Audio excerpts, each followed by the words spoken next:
ఏంటి? సముద్ర గర్భంలో ఉన్న ద్వారకలో సుదర్శన చక్రం ఉందా?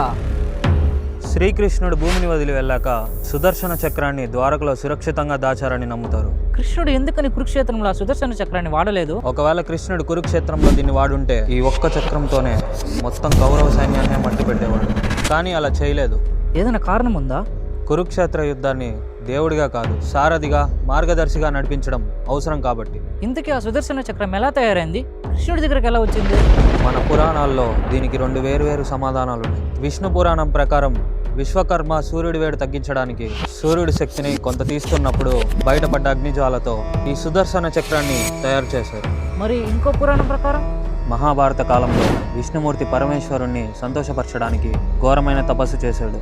అప్పుడు శివుడు పరవశించి ఈ విశ్వంలోనే అత్యంత శక్తి ఆయుధాల్లో ఒకటైన సుదర్శన చక్రాన్ని వరంగా ఇచ్చాడు.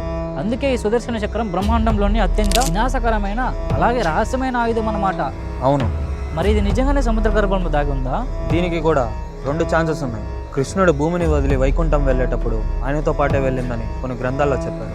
అలాగే కొన్ని ఆధారాల ప్రకారం మానవులు దురాశతో ఈ శక్తివంతమైన ఆయుధాన్ని వెతకూడదు అని కొన్ని గ్రంథాల్లో అలా రాశారని చాలామంది చెప్తారు. ఏదేమైనప్పటికీ ఆ చక్రాన్ని అదుపు చేసే శక్తి కృష్ణుడికి మాత్రమే ఉంది. మరి మీరేమనుకుంటున్నారో కామెంట్ చేసి ఇలాంటి వీడియోస్ కోసం ఫాలో చేయడం అస్సలు మర్చిపోకండి.